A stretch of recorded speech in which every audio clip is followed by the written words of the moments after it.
I ho tau whonuana. Ai Fakafeta'i e kau mai ai eiki o lawa rere ngahi whatongia ko toa pe. Tau wau mai eni ki tau mui o ngā weanga o e whiawhini. Ia tau Fakafeta'i ko toa pe ngai ko e Latu. Tau tata rere whoki. E whaiwhikau. Tau tā maa whotui tonga palu. O wiko ne whakawhainga maari e kau mai mo ki tau tolu. I e whakamaa o pōpō e tau apitanga i e whiawhini. Ko e tau rea pe ia. Tau Fakafeta'i pe. Tau ki ko whainga maari e ko ni. Ko ampe ko tau polokalama e kai ke tau to e kapau pe au ki hiwa ko tau e unga. O tu e kulahi pe o mosia. Ka pe e tukunga te tau wau ki ai ka po tu e whiunga. E polokalama koe ni, e anglewa ke masi, e ne whakahoko mai ai polokalama e whiawhini. Maroa pito. Maroa di ke sea, ka pio tō maafmafi, ka maroa di e kalawha ko tō pe ukamata ki e polokalama e whiawhikoeni. E tā ke hoko atu e tau polokalama e whiawhini. Nge pegoia nā ku whawha ki ane nei, polokalama o e pōni, o bui i e whonuani ko e service by candlelight. E tāpuni aki ai apitanga o e tauli, e mo maheni mo i ai apitangani e ngā i tau hoko mai. Koia iai au no ngāhi le soni, no talanoa ai talanoa o e aroi, e whahoko ia e kautiuta, me whorau a Taufa'ahau mo Pilolevu. Wawaha aki ai ngahi whasi ai ka wifi o Taufa'ahau mo Pilolevu. A tawa manaki ke tau inasi whataheli pia mo e polisku in Salote. A munau poaki mai, vai ki whaingata au hoko, vai ki nau toro, vai ki nau rawa mai e ahoni. Nau whainga maari e ka mo ifi pia mei hapai. Sea koe talanoa maari e o e kamataanga o e polokalama koeni e whonuani. Nai whai kamataia e tangata ko Norman Banks. I he tahiwa tolu fitu hilia e ne ngā aue pouri. Ko e mga aue whakamawhora lea e taha o e ngāhi le tio Ameripoane. Pena ne whanonga mai e hara o ne whatonga i ha mama o ha whare. O ne tū ke wakai, o ne whanonga atu ki haki whine eiki taure ke reka. O ku tautu pe hono mohenga, ka mo ene fo i te elango, o hiva ki he fo i hiva, o ku tāmai he re te o hiva Christmas ko ia koe away in a manger. Kanai toa ai roto o e tangata whamawhora rea koe ni o ne alum o ne whakaukau i he talanoa e Christmas. Ko e talanoa o e veteange o e nofo haisia, veteange o e nofo pōpura, veteange o e loto ho haka. Ko e talanoa pe ia a tautolu karistiane ke hifo aki mai ai misa ia ko e pirinisi o e merino. Tene veteange ai ngā haisia ko tō pe o e mohui. Ko ia kou whawhi ai ai whaiako pa me korista Taufa'ahau Pilolevu. Ka mata e tau polokalama e whiawhikoeni lisia tauwha. Tene lau ai urak whorofora o e whiawhini. Ia luke wahe uraki vesi ua anō ke tolu waru. Hili ia te kore ke i whia Taufa'ahau Pilolevu. Pai mai ai tau urak whasi. Pia hoko mai rewa ai resoni hono wa. Luke wahe uraki vesi whaano ke ni maano, lau ia e peti tau ataina. Hili ko ia ko kore ke youth a pulela a. E nau hu mai e tonga ko ia o whakakato a nau polokalama pe tau toki hoko atuai. Ko risia tauwha, ka moe urak le soni o e whiawhini. Maram. Urak le soni o e whiawhini, to ia me kosperi ono hitoi e luke. Raki o vahe, ai te kamatalau ni ono fulu maa no, o tuki ono tolu fulu maa walu. Luke vahe uraki, vesi wa no ki tolu walu, ai au pe ano lau. Pe ai ono mahina na whekau me o tua a ngelo ko ke paleli ki a kolo ka leli na hingoa ko Nasareti kene alu ki a tau po au na poloi ki a tangata e hako o te vita na hingoa ko Siosefa. Pea ko hingoa o ta hine ko mele. Pea hene a watu ki a te ia na ane pehe. Si o to ofa a koe ko ofe ina. O ki a te koe a eiki. Na mo tafu ua ia i heleani. One fifili. Pe fau Fakafefe a fetapani. Pea pehe ange e angelo. E mele. Oua te ke mana wahe. He ko ke tai maari me o tua. Pea ko eni. Te ke tuitu ia. Pa te ke alohi hatama. Pa te ke whakahingoa ia ko sisu. Pea e hoko ko lahi a toko taha ko ia. Pea e lau ia ko alo o eiki tau potu. Pea e whaki kia te ia e eiki. Ko o tua o taloni o ene kui ko te vita. Pea tene tui ke hako o se ko pe. O lau i kuonga. Pea ko ene pule e ka ingata. Pea pehe e mele ki angelo. E hoko fe ia. He te eki te iloha tangata. Pea tari e angelo kia te ia o pehe. E hoko mai a lau maari e maanyoni kia te koe. Pea e whakamalu koe e mafi o eiki tau potu. Pea ko ia e ui ai. Ai hako tapu te ke whaele i. Ko e alo o tua. Pea wakai. Ko isa pesi. Ko kainga. Ko tuitu ia mo ia i hatama. Ka kua motua. Pea ko noono mahina eni. Oia na e lau koe paa. He oku i kai ha foi folofola e o tua e tae malau. Pea pehe e mele. Ko aweni ko e kaunanga ai eiki. I hoko mai ki a te au hange ko ho mea. Pea alu ai angelo mea te ia. Amen.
Taufa'ahau Pilolevu.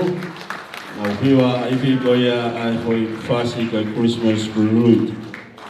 Ya resoni honoa luke bahewaki ves fa no ke di mano peti tawataina. Mas koia hoko maya pulila a. Maro. Aya pe no falea. Pelea mere o pehe. O whakahiki i hokloto ai eki. Pea neka hokula o maarie i o tua ko whakamou. He kone a wheitaura lo mai, ki a kita mea Vale koe ne kaunanga. He whakauta mai, koe ahoni e ka mata, ke lau ai monu ia e ngāi tō tangata. He ko whai maa koe mawhi, a ngāhi mea lalahi. Pea ok maa oni hono hua whā. Pea koe ne me si, o glau i tō tangata, ke te nau tolu mana wahe ki a te ia. Ko whai kau kaua hono nima, koe haa afungi, kone whakawiringia. E ngāo i ho nau loto. Kone hifo ai pule me o nau taloni. Pea ko lau Vale, kone hake a ki. Kone ange mea lelei ke wheka ia o nau mākona. Pea koe mau mea, kone tuku ke arumoro. Kone tau kapoi a Isleli, kone Sevaniti. Ke whamanatu mau e ngahi mesi. Hange kone folofola ki e tau ngahi kui. I whaigia e palahame mono hako o tai ngata. Pena e nofo moia a mere, o whiunga nai moi mahina e tolu, pena e tok whoki ki hono api e mere. Alo, tau taitari heni ki Purea, tau tai unau tai bien. Tau ai tau taitari ki Purea. E koe hiwa koe ana e hiwa ai whine e ki taure kereka koe ni I e pō ki mua o i Christmasi o no ves ua ki e upehe away in a manger, no crib for his bed. The little Lord Jesus lay down his sweet head. The stars in the bright sky looked down where he lay. The little Lord Jesus asleep on the hay. Tahaya e tōpiki e ngāia holi, o tipeiti I mamani, ke to'o ai fo I lea Lord, na mehe ki fo I hiwa koe.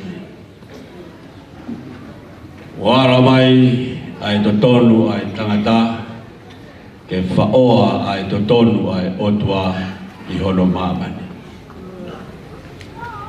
Koe au tau kau whatahai e ngāi aha koe ni hono tau kawe, o kukei Lord pe a sisu, me hono whanau, Oa o ke me hare ki maa kira ki hema. Tau kau whataha he pōni, ke whakamanatu o e hifo ake mai ai aro Taufa'ahau o e otua ko Jesus Christ. O ka mata e le muui I mamani, me ai anga kai o e mana. Tonu pe whamunumuna ai whine ki taure kereka koe ni. Hoko mai ai Pirinisi o Lotolangi, koe veteange a ene lonely, I he ki whaituna e nofo ai. Kai whakataua tāina ia, ene hiwa, whakataua tāina ia, he ene manatu, he ofana e whaimi Lotolangi, kau I koia, ka moktau tolu honu katope. Koia ka purela a, mo mau beba mo humai,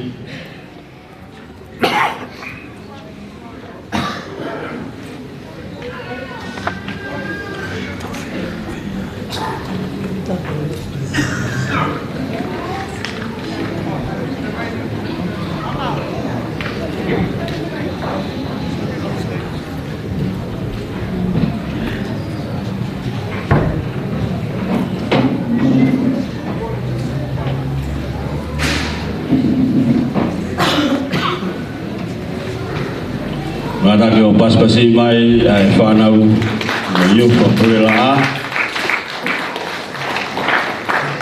Prahaha pe nau teu e pō whalaite ka nei kai os.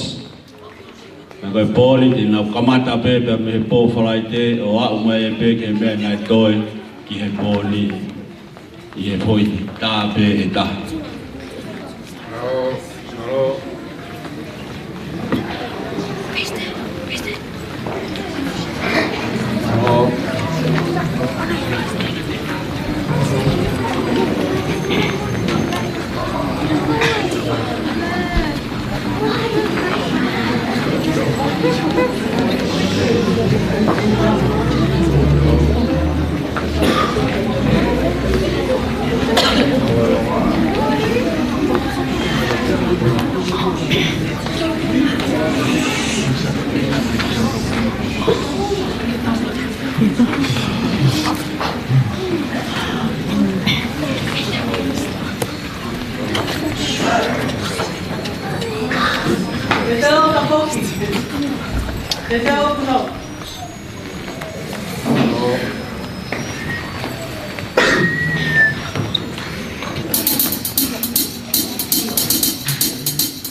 Naki fui hiva koin tok osi ono fatata ya tu pulera dia tu homo kawenga ya sisu cast your burdens unto Jesus umia mai koma noa fai ba pulera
Koma Vasieli items a pulela Vai ai nau popoa ki Christmas ko taramunu ngahi youth ko tape o va fonwa e pe ke ka frau do me Taufa'ahau Pilolevu ma te kai president maroro ko fa maroro me ka Canley ka e pula o se o mo fiba Bareena tau lau ai ve sina o moto wa ko mai mi o mo taki maro.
Timote wahewa Yeshua.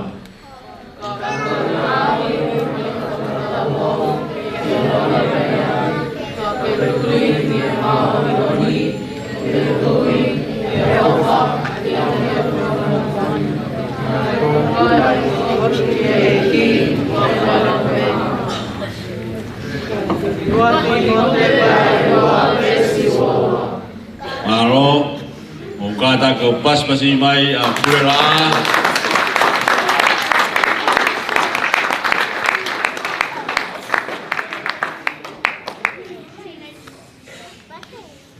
tau prela o te moutoyo ki tua mo hangatonu hakai pe ki homo sea. Tau leso ni o hoko Luke vaheua ves uraki ki he fitu lauia e liuisa liwaki.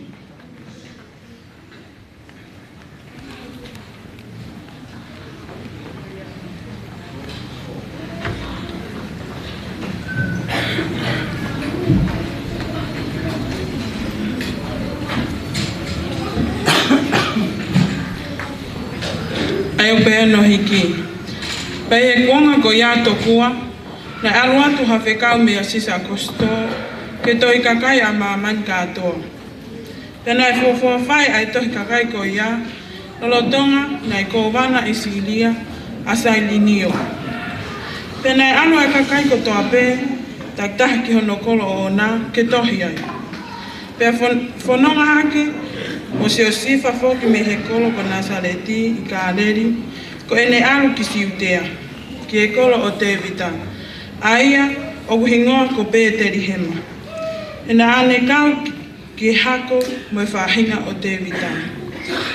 Ke na tohi ai mo mere ko e whewhine ko polo i kia te ia aia na e wheita maa. Pea lolotonga ena i ai na e kakato no mahina ke whaele. Pena ane alo i ai tamaa.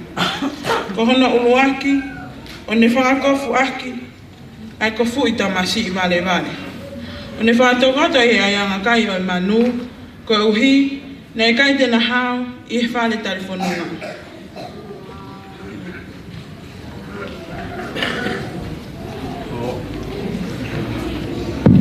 Alo, whaifi, na wifasi o kuhoko ui a grandfather's clock.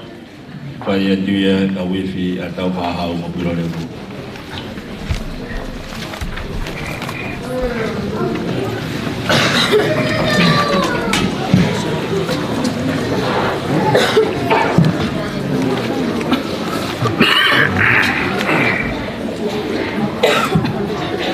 Nós passamos ali a cada teu mai a mesi tu o sonho o povo o que vai rua mesmo para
Taufa'ahau, Pilolevu, my great grandfather's flock.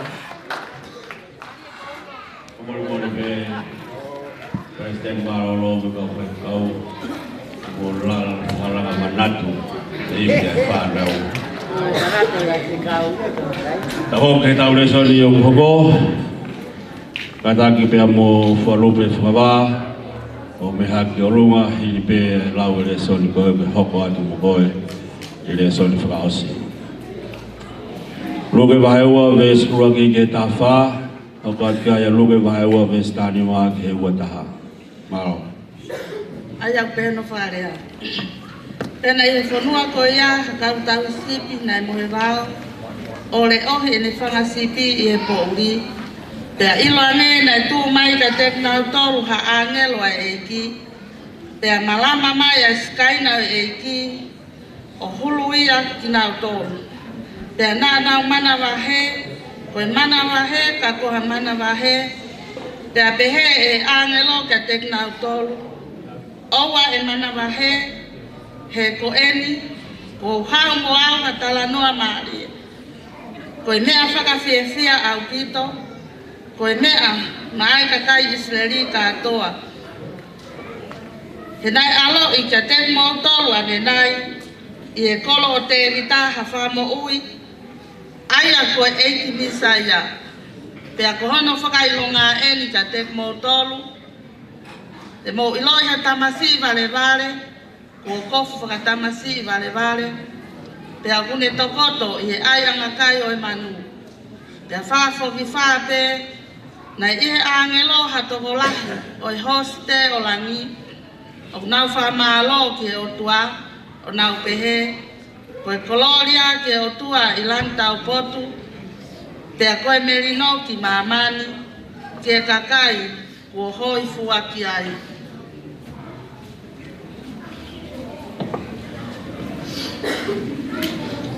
Whamore hoko atu pe e hongo furumani mau e vesi. Pena i pehe, I aro me te nau tolo e kau angelo ke langi. E whetara ke kau tau I sipi. Tau opo a hoko ki Peteri Hema. O wakaia ai mea ni kua whai. Aia kua whakahama e he eki. Pena roa whakawawe o ilo a mere mo se o sefa whakatou osi. Pea mo e tamasi I Vale o tokoto I he aianga kai. Pea I e nau mamata ki ai na nau whai e nau whakamatala I e mea na rea haki ka te nau tolu o kau ki tamani. Pea koki nau tolu na e whanongo ai na nau uofo kotoa pe I ngai mea na lea haki e kau tau I sipi ki te nau tolu. Kaka kumuni kotoa pe e mere e ngai mea ni. O ne whewhiri haki ki ai I ono loto. Pea whoki atu a kau tau I sipi mo nau Fakafeta'i mo whamalo ki o tua. Ko hui ko ngahi mea na nau whanongo ki ai. Pea moia na nau mata. O kuna tuha mo e mea na e tala mai. Pea I e hosia no ao walu ke kamu ia. Pea I kai whakahingoa ia. Pea na e whakahingoa ia ko sisu. Aia ko no whakahingoa e angelo I e te eki ke tuitu ia. Ia I he manawa. Ko ngata ngai ngai folofola. Ulau mai tau toru I e nafini. Amen. Alo, kore ke pai fi, pai fast house goia, whakafe I atu te nau hiwa I atu ai hiwa iroa goia o I po aro I. E tau kau whakataha ai hiwa house, ai porokarama ai boni, silent night. E tau whakamana manatu ai hifo mai ai aro, aro I aia kayo manu. Po ya na ro ngono ya maman. Tali ai tamasi o tua. Pogo bai yo tau maman. Silent night. A week ke tau a no kiri a pas sera. Ka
mamani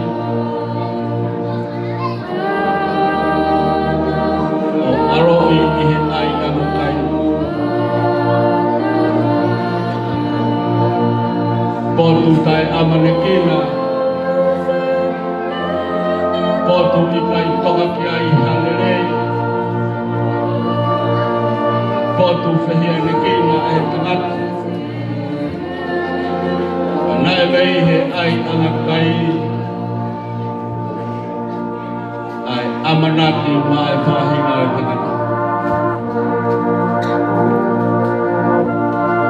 Paula I Christmas dia eu vou mau e te tau e poe me aku mo lo mai ai mai no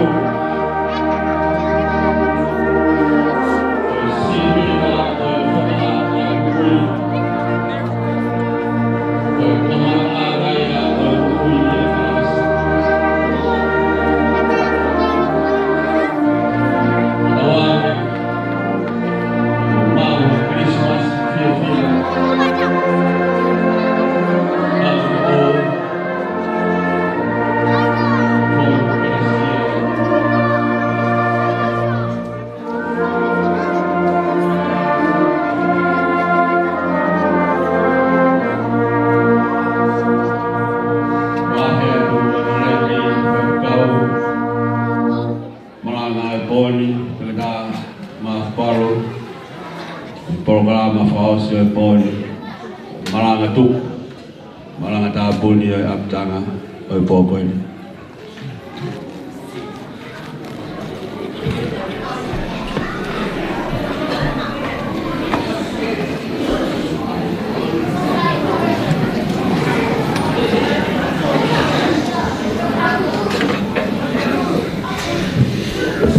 porque atap ki ponto kap ko mo fia o tua I he rotortonga no kakai e ku atap ki he sea my master of ceremony e fin tu mo ke u fanga tu he mai tal atap ko pe ko fak ata mo ke fai ha to kon ko maro he bito ki e ka u sea ka pure e vai na au e ku fo tuai Teria pena o kia ni no whakauka poko hai mo tō koe ni malanga.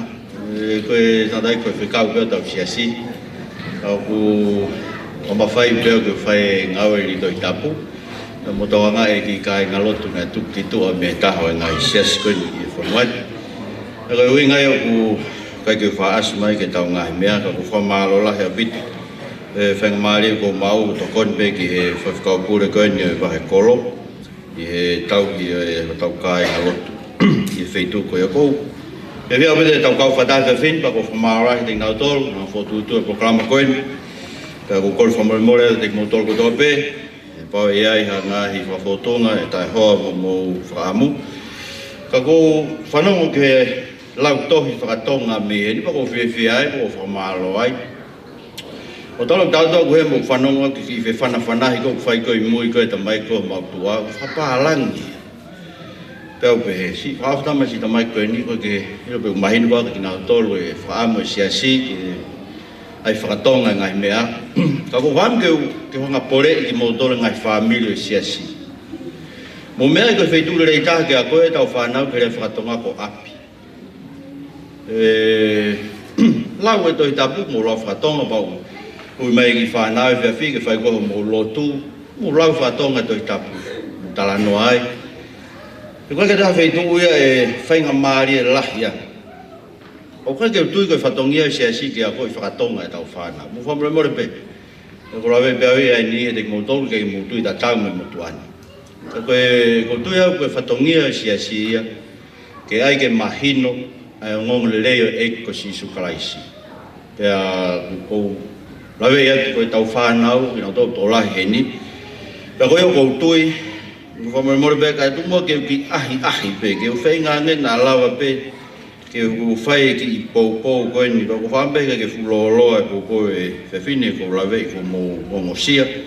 Ne pe e sea ke tau ngata pe he hiwa, pa toi pe unite ua.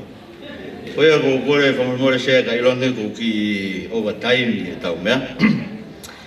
Let me read to you from Matthew chapter 1, and this is the gospel reading for today. And I'll read to you from Matthew chapter 1, verses 21 to 23. And it says this is the angel speaking to Joseph, the husband of Mary.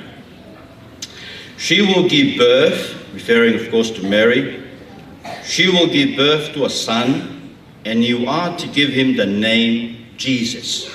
Why?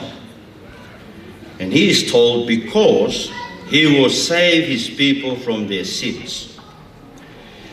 All this took place to fulfill what the Lord had said through the prophet. The virgin will conceive and give birth to a son, and they will call his name Emmanuel, which means God with us. So Christmas is not really about Santa Claus. Let me remind you. You go to the shopping, you see people wearing red, you see this old man sitting with a white beard, wearing all red in a red hood. Christmas is not about him. It's not Clausmas, it's Christmas. It's about Christ. It's about God coming to be with us. Why is that important? Why is it important that Christmas is the celebrations, the remembrance? That God, the God that we worship to, the God that we come together every Sunday and in times like this to worship, is a God who has become one of us. Why is that important? You know, I think sometimes we then, because we're so into church, we have been here in church for so long, we tend to forget that we are bad people. Ora da no felo tu ma dorgon ka fai fekau aro fai fekau ma lo to ma ula kanga e lo tu fai ngata bude de tau tor ke tau mana tu ka wang hala ki tau o tau fie ma ai fara mo. Sometimes we forgot that we need God. The reason why we came to church is not just to keep the program going. It's not just to make our parents happy. It's not just to make the minister happy. The reason why we come to church is that there is a real need in us. We need God because we are evil people. This is what Jesus tells us. We are not good people. We need a Savior. Tau fie ma'u e tau toluia. Ai whakamo'ui. Bako uina tau mai ke lotu. Amore pe koe taim lahi. Tau nofa tau he lotu o malanga e ko speri koe ne whakamo'ui. Tau whakaukau tau tolu ke kaita e lotu. Whakatoto ke kau kona, whakatoto ke kau whi awaki, whakatoto ki king kolosi me whi tuko ia. Kai ki tau whakaukau tau tō. Koe ngongolelei koe ni.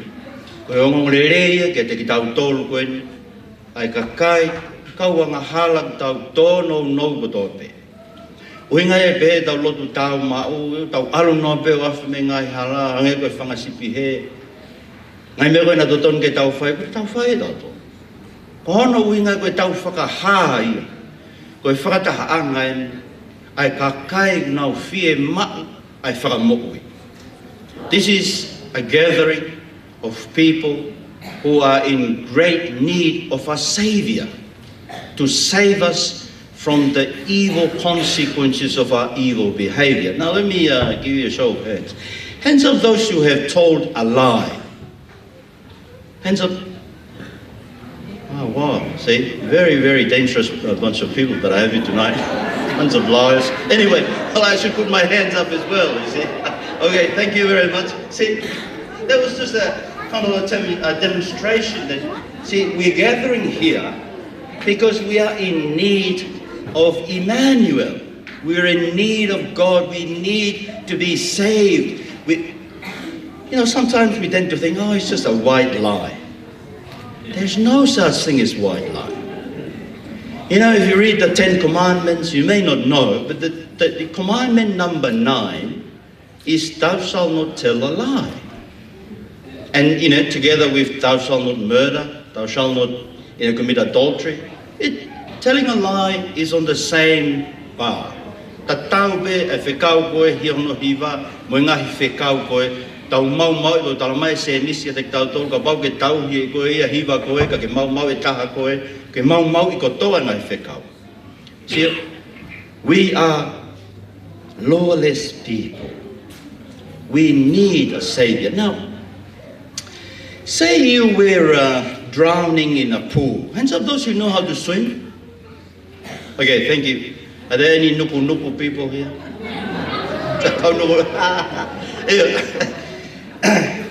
Let's say you fall into a pool and you don't know how to swim.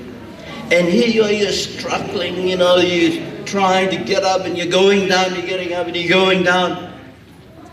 What would be the best thing to do to you? Should I just come to you and I say, look, here are the 10 instructions on how to swim.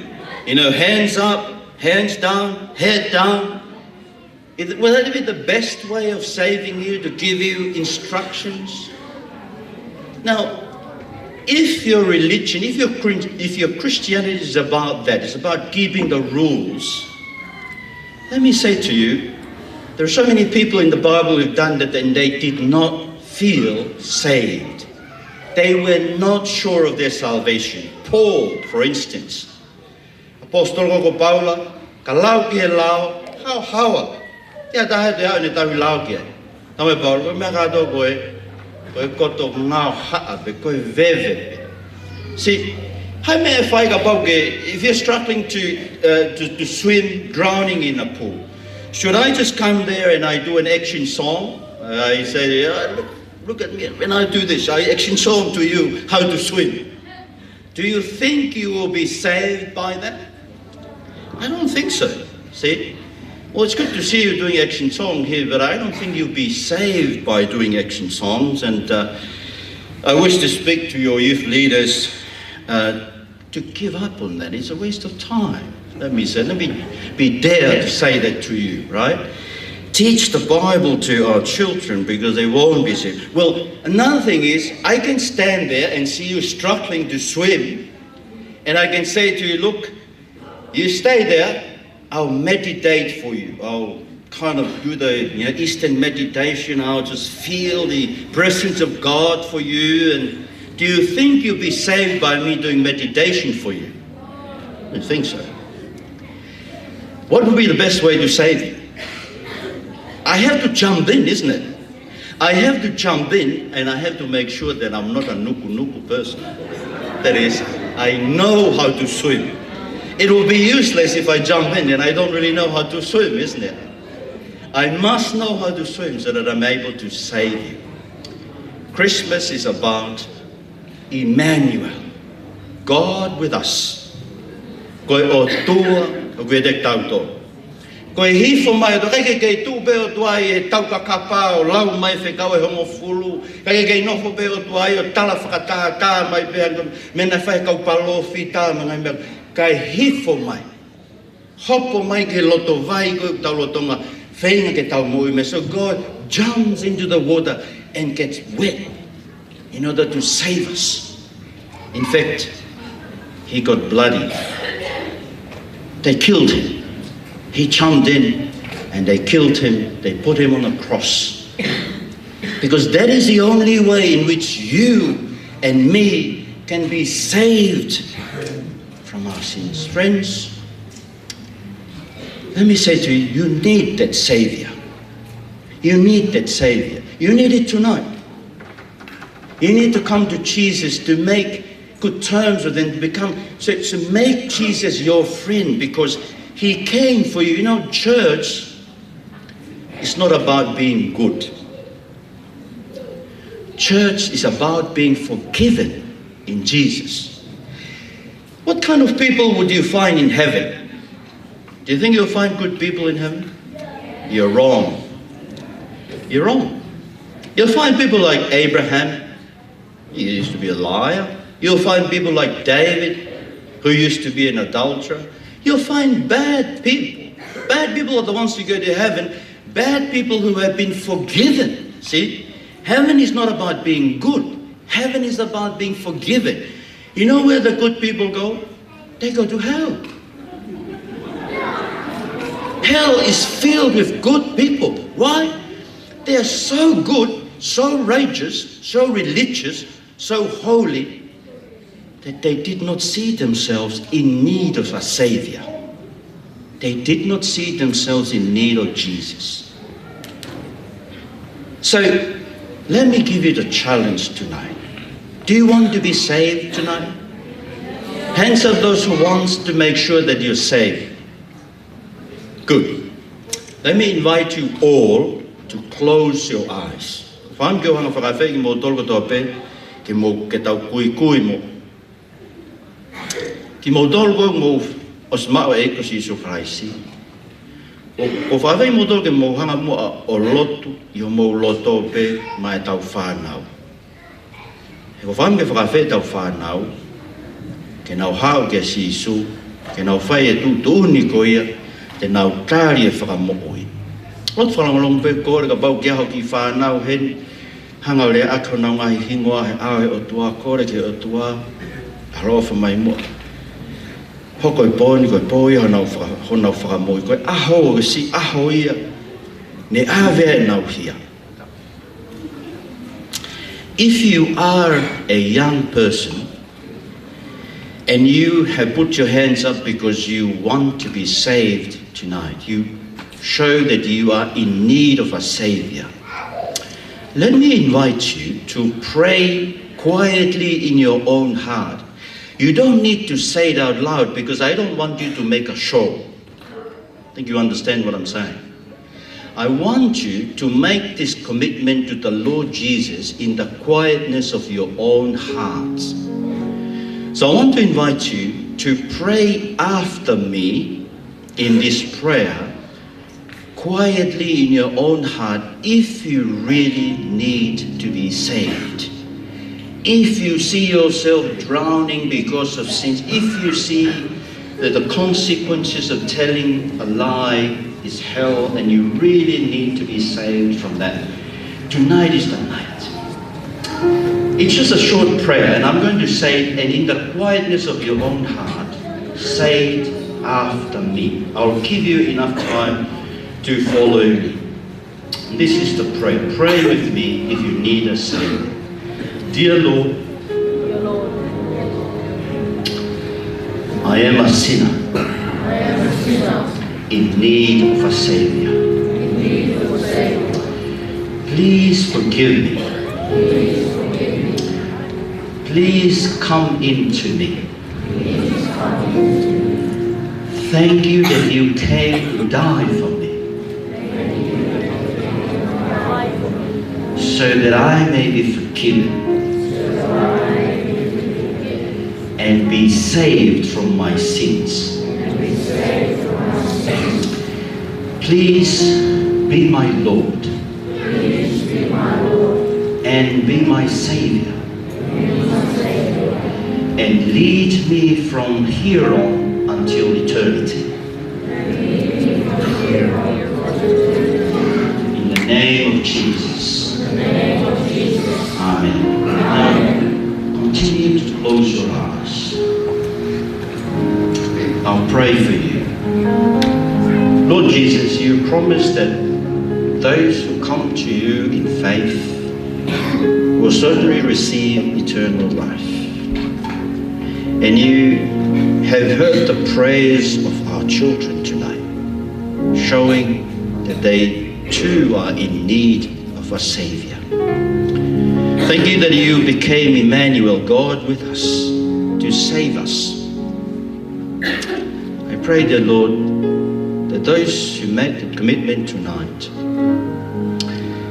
that they will become your sheep, and they will hear your voice speaking to them through your word, and that they will learn to pray to you, to talk to you, and to tell you everything in their lives, and that you and your Spirit will continue to change them so that they will grow to be more like you, Lord Jesus, until we get to see you all in eternity. In Jesus' name, amen. Now, if you had said that prayer, keep closing your eyes. toenga whakatahanga mo katako kuikuipe. If you had said that prayer in the truthfulness of our own heart, showing that you really need a Savior, can you please stand? I want to invite those who prayed that prayer to please stand up.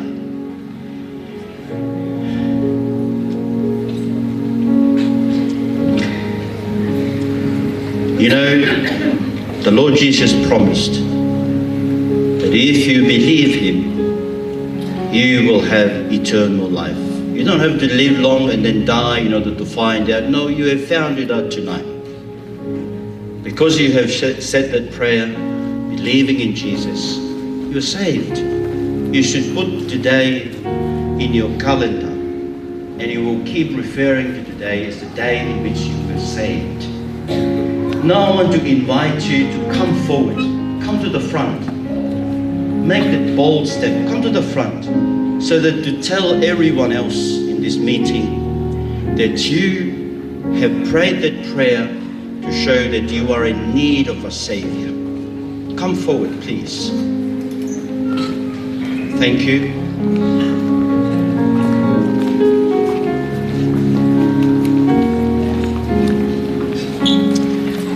Ko whawea te motoro e kau taki tau tupu. Motoro e kau taki tau tupu koe tau ngai whaenga lotu. Mo ka taki mai mo ki motoro ki moani. Pau ke taki tau tupu koe ko whawea mo ki motoro ke mo mea mai mo ki heni. Whatahme tau whanau. Wei koe whatongia ma mawha rewa e hoko atu ke ni. Koe na ko tui motoro e kau taki tau tupu. Motoro e kau whai whekau.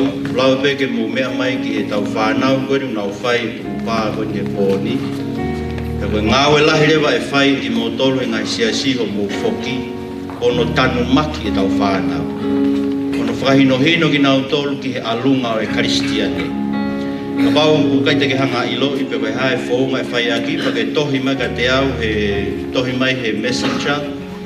Koe pe whanki nau nau pe te ke eke ki a Stephen Faupula. Koe pe whanki nau nau e ala tokoni ke tanu maki o ki motoro koe ni tau whanau he pōni. Ako whaam e ki motoro e kau taki tau tupu. Ose ne tuka te whainga maari ko tau tolu e ke tau lotu mo pa ko whakawheki motoro e siasi. Mo mea ke ki olu. Tau lotu mo ma tau whanau koe ni. Tau lotu kore ke o tua ke nenga mua puke tau whanau ke nau tu mau pehe eiko si Isu Kraisi. Wau ke ahde tau tue whemata aki anu eiki. Tau lotu pe kari mai tau lotu. E toa mo Fakafeta'i ke ofi. Si whanau e na. E a whio mai e tō mafu mafu. E whie kai e mo whie. Fakafeta'i. A riki ngau ni mana ka whae lotu whanau lotu. Lotu toka ki ngau lotu. E au. Christian e a riki. Kai lau. Lau. E ki a. Kau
ave mo ki nau tolu kai o ko au sia he van o i tākita. Halofa mai eti. Koni mai eti. Halofa. Koni mai eti.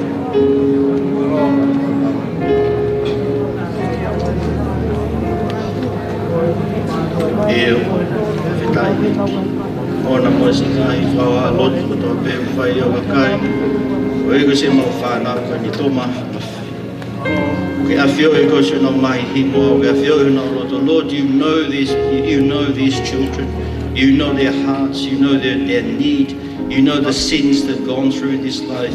You know their need for forgiveness. You know their need for you, Lord Jesus. And I pray that you please be real to them, Lord Jesus.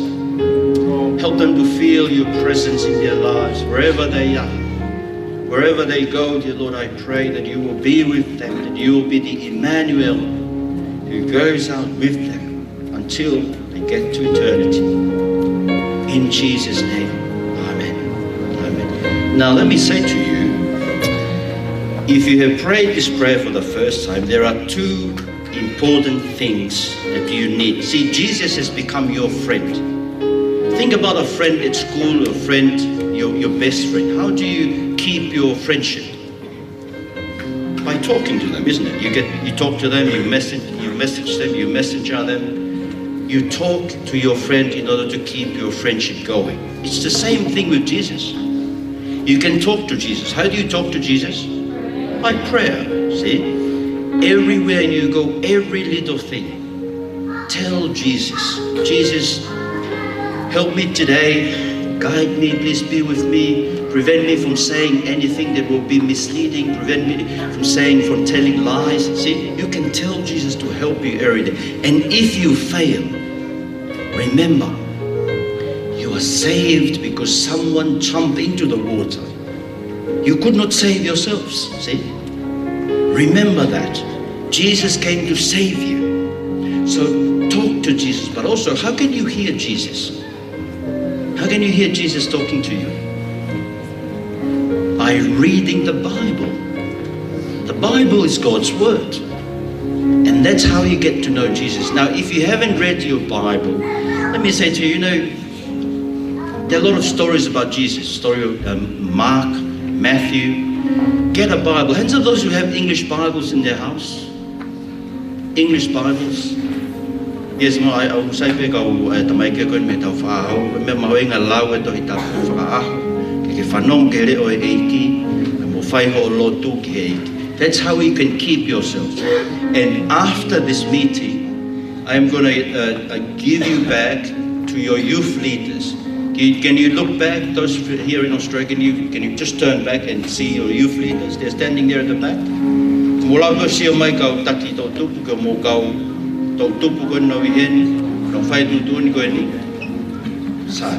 Ayo koe ose tau meeting koe he poni tau whataha mo kore. Wanga mo o mai e whangita mai koe ia mo talanoa ki a taimi te mo whakataha i mo ki nau tolu pe koe lere atu koe ni. Ke koe hae whiawhi koe ke whimai ke whai ki wharelo. Maas pokok ata mo ngahi api. Ui at me whanau ki ai. Lau e tohi tapu koe tanu maki koe meten hanga pou pou. Ai mo ui si whanau koe ni ke nau hoko. So your youth leaders will continue maybe to meet up with you once a week in order to explain to you how to continue on to live as a Christian. Can we give a round of applause for our children?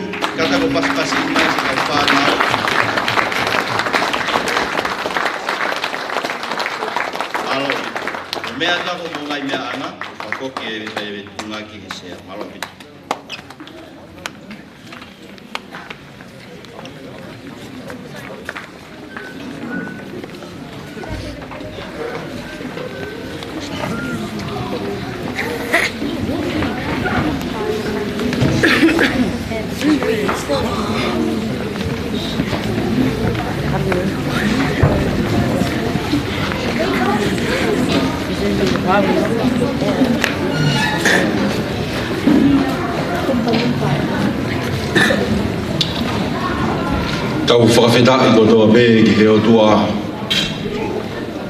e nā tau ui ki a te iga ke hoko mai i o tau lotolotonga. Kore mua ke tau toe paspasi mua ane tamayo eiki o ako mai e poni ke whai mo tau whakaporoa. E tau hiwi whakaosi ko e ono tahanoa ako tomua whai pe mua e whakamalo tua koe ni. Whai whikau o e potu ngā ue, kai umā e kau taki potu ngā ue. ke sekretari o va fonua ga mai ka tanga dai fai fikau e se to atalahi ga ma no tokoni ga mai ka tanga dai se to ata yo mo tokoni ga lava ke whakakato ai ngahi whatongia na e whakaamua e he potunga we o tau inasi o no tau mui ai ma no kresi o e whiohi o tau whai e whai tau e hoko mai ai eiki o tau lotolotonga popo ak tala mono e ko whai he tantai whai whikau ai potunga we whaamu pe hoko e kolo me tāpu aki o e aptanga koe ni tau mauiwi ko toa pe ai whakaheke heka aki o tau tau ai o maa e tari ai tamasi o tua e whoki ai o whalahi atu ke pure ako e korisi Taufa'ahau Pilolevu ka o maa e ne whanau i wahatain koe ni ko mo wafi mai ai tau kau ngā whiohi i he ki kore whakamore ka pau ki ai ha tō whohe e whiohi o tau whai tau hufanga ko toa be he o whai o tua mu mea ke tau hiwatuku i hono nonge au mo hono hongo fulu o himi o i ke utala haku monu o te mapu ai whanau i whou hoko e mama ki he pouri hiki e mate ki he mo ui o monu e ku koloa e te ngoi he taimi kotoa whamooni, whapapau whare ai eki ia te au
hoku sikaina i he toafa, hoku pou ao, mo hoku pou mam.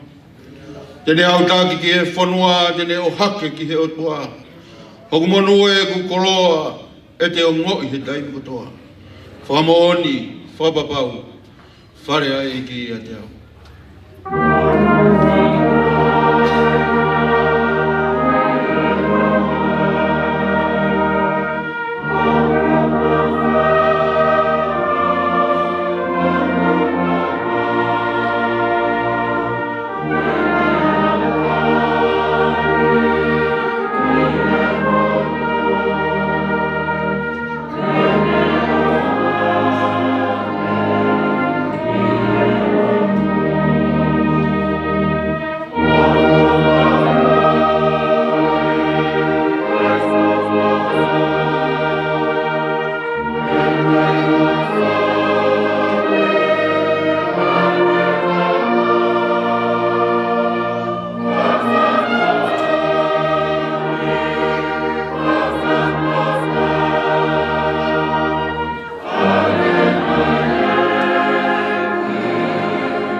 Paula mai si hova no fofonga ke te mo tol mo ni alofa.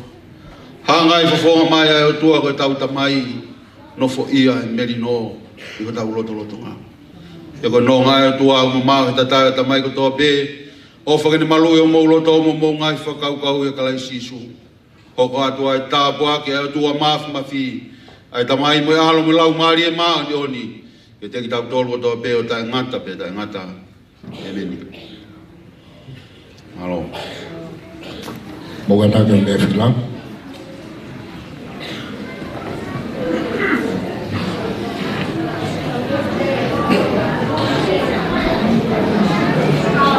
Kore vengi ufanga atu he talafata kakato ko sa na faki be menuan.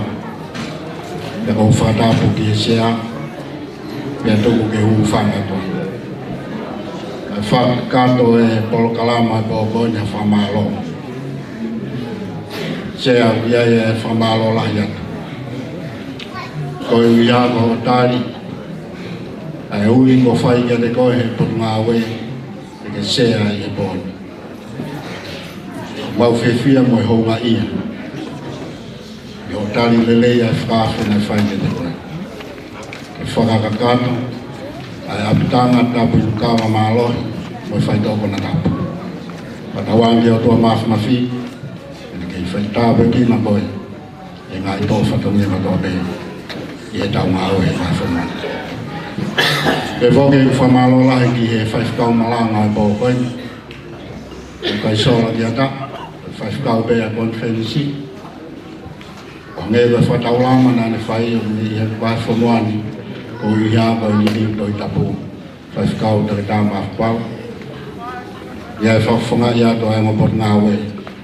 Buma si kau taki pot ngāwe. Whai whakau e ngopot ngāwe te me whanau. O hou ngā pita ke ring mautoro. O mea mai ene ngā hitau e ni whia. O tāri e whakatani. Ke lava mai o whakakato ngā i polokalana. Patawangi o tua mafi. Ke fua ki iwi atu ke ni koe. I ngā e katoa te ia masino hamai. Pe whoke u whamalo lahi eni ki he pure ato. Kai o mai whaifi. Pe ki kau tiuta. Pe mai whanau pe me he korisi Taufa'ahau pe mo Pilolevu. Whamalo lahi au pito ki teng moto. Ko mo mea mai he boni. O whakakakato. Ngā he polo kalama na anau meri ki ai o mopon ngāwe. Katawang bege o tua mafi, o tonga mo ia vai whanuan. Pene kei whai tāpe kina ki moto, pene kei tatake ki moto, malui hao, i ngā he wheituu. Te mo wō ki ai ia vai whanuan, koe o kōko, koe o ia kai aki ako, koe o tupu o siasi pe moi whanua. Te wawe u whamalo lahen he pasitei malolo, kau tangadai ki whaiskau malolo, o egi a hi o lakai pa motoro tope. Si kau whaiskau ka mai ngai o sias, ngai mātua o monofo mai, koe poupou, ai ngā aue koe ni. O tege he whaiskau e mo pot ngā aue, kai mai kau taki pot ngā aue. Ka malo lahi ke ni motoro, ka iare a whiunga ki whaiake whakahonga, o mutariani, ma ngā hi mea katoa pe o whakatani atu ki ai. Ia e whamalo ke te moto. Patawangi ki o toa mafi. Kani kei whai tāpe kina ki moto. Ofa ke maumau ha Christmas i whiwhia. Ke moa tau fōo me muia. Ia i mea e whangi sila hena. E whakatoa ki ai ngā i whatongia i pōko ai. Ke motoro wala pe, whamare mōre pe, me ina afi. E te kei te whakato ia. Ke neong beni si i, kai a tupe. E whakahonga i. Ngā i whatamia me mō fuisia me neafi pe mai aho. Pe whoki ki he pure ako, si ai pe ai sila hei o mō oho. Koe uia koe ngā i oko oko ki weekend, e mō si lawa e ngā i whitu. Koe uia koe whinga, ia mō api ako, e ai pe ki sila hei si lawa ha mō whamamaloha. Ka mō toku mea mai Mungkin Latu, tau whiwaki, i tau whau. Ko ia pēa e whamalo lahi ke te kotolo kotoa, pa me ki he tōtaha koe ni. O mune o mai e me mea whakango leo lahi, te waloni, ko e whamalo lahi ke te koe, tālu pe mea neafi, mea honi, au i heni ke whakakakato, ai polo kalama, ai siasi, pa moi pon naue. Whamalo at ke te koe, e ke italiani, ngā i whatangi aku. Ko ia vea ngā hi whamalo, e te moto kona be mo mea mai e vele wai malama ka tatawa. Ka atak mai ni moano whiloaki pe masea, ka mai ka malama e hau, ka whaifkau ka tato mato. Ko kore atu e te moto kona be, ka kaki i pono ngā ue, ko mai tau whanau, mo ka ataka mea ka atoa peheni e whaka osi e tau apta ngā koe ki rina po e ho, e tau tau mato, malo.